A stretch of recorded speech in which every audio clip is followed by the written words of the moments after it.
woodpeckers, no sir. We will call them woodpeckers. That's a true story, true story. Now I tell you what, I had a pussy. She was a mighty fine pussy too. And that pussy would chase that woodpecker all over this neighborhood. And until it started hiding out in the neighbor's bush, if you know what I mean.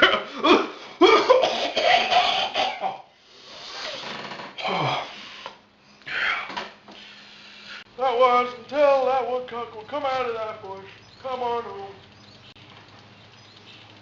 That pussy of mine, she would be sitting there waiting. And then she'd sit there and claw and hiss and bite the head off of that woodcocker when you got home, I tell you. That's a true story. True story. Yep. That was a long time ago.